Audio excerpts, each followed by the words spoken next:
नमस्कार, संतांची संतवाणी या चॅनलवर आपले स्वागत आहे.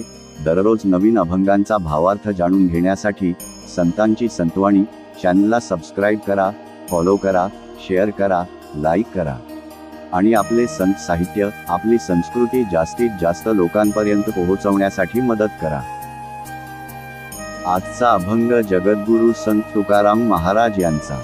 लेकुराचे हित वाहे माऊलीचे चित्त, ऐसे कळवळ्याची जाती, करी लाभावी प्रीती, पोटी भार वाहे, त्याचे सर्वस्व ही साहे, तुका म्हणे माझे, तुम्हा संतांवरी ओझे. अभंगाचा भावार्थ. संत तुकाराम महाराज या अभंगातून लिहितात की आपल्या मुलाचं हित कशात आहे किंवा आपल्या मुलाने काय केलं तर त्याचं भविष्य उज्ज्वल घडेल, हा सर्व विचार त्याच्या आईच्या मनात नियमित रूपाने चालत असतो. आपल्या लेकराबद्दल एवढा कळवळा फक्त माय माऊलीला असतो, अन्य कुणालाही नाही. तिच्या प्रेमात कोणतीही स्वार्थी भावना नसते. सांसारिक गाडा ओढताना कशाचीही पर्वा न करता ती आपल्या बाळाला 9 महिने पोटात सांभाळत असते आणि त्याच्यामुळे होणारा त्रास किंवा प्रसूती काळातील जीवघेण्या वेदना देखील ती त्याच्यावरील मायेपोटी सहन करत असते. आपल्या लेकरास ओझ तिला कधीच वाटत नाही. ते ओझ मुलाशी बाळगून आई जीवन जगत असते.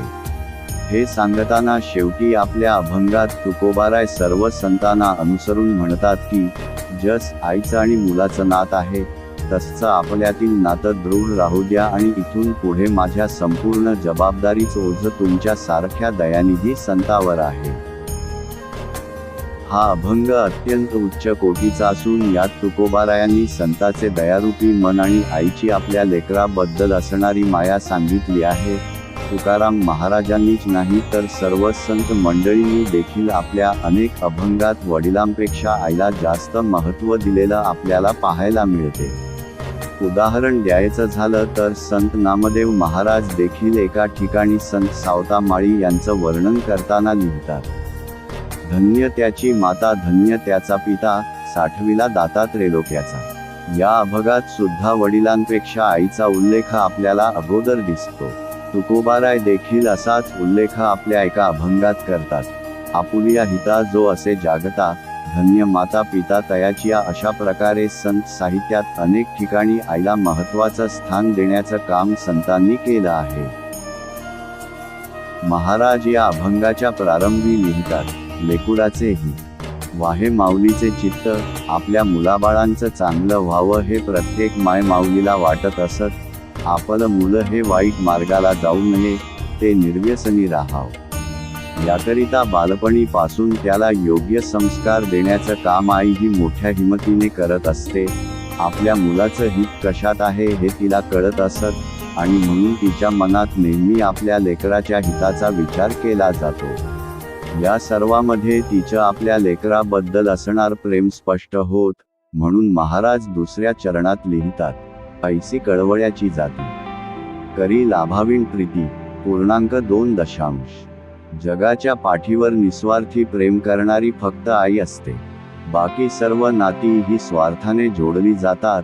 प्रत्येक नात्यात कुठला तरी स्वार्थ असतो, कारण जगात आपलं असं कुणीच नाही. याचं उदाहरण देताना तुकोबाराय एका ठिकाणी लिहितात, जन हे सुखाचे दिल्या घेतल्याचे, अंत हे काळीचे कोणी नाही. दुर्दैवाने काही लोक परक्या लोकांना जवळ करतात व स्वतःच्या आई वडिलांना अनाथ आश्रमात टाकतात. हे वास्तव आहे. ज्या माय माऊलीने जन्म दिला तिला त्रास देतात.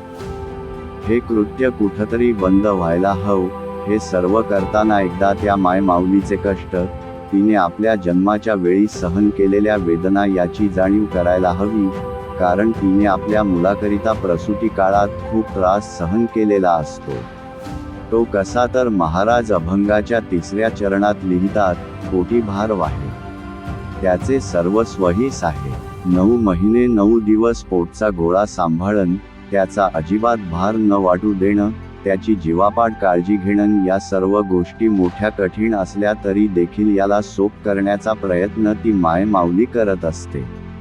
त्या पोटातील गर्भामुळे तिला अनेक पथ्य पाळावी लागतात. अनेक आकर्षक वस्तूंचा त्याग करून स्वतःचं मन मारून ती बाळाला जन्म देत असते. त्यामुळे माय माऊलीचे उपकार हे न फिटणारे असतात. त्या उपकाराची परतफेड करण म्हणजे त्या माय माऊलीला कधीच दुःख न देणं, नेहमी आनंदात ठेवणं एवढीच आहे. हा अभंग लिहिताना कदाचित तुकोबारायांना साधकाने असा प्रश्न विचारला असावा की महाराज संताचा स्वभाव, त्यांच्यातले गुण नेमके कसे असतात?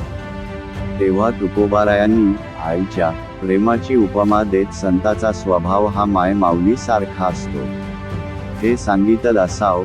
त्यामुळे तुकोबाराय लहान लेकरासारखा आपला संपूर्ण भार संतावर सोपवताना अभंगाच्या शेवटच्या चरणात लिहितात, तुका म्हणे माझे तुम्हा संतांवरी ओझे. यातून एकच सांगेल, आपल्या परिसरात जर कुणी आई वडिलांना त्रास देत असेल तर त्याला योग्य सल्ला देण्याचं काम करा, कारण आयुष्यात आईपेक्षा मोठं कुणीच नसतं. धन्यवाद. पुन्हा भेटू नवीन संत साहित्य व त्याचा भावार्थ घेऊन नवीन व्हिडिओ.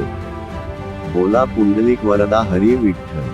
श्री ज्ञानदेव तुकाराम पंढरीनाथ महाराज की जय. राम कृष्ण हरी.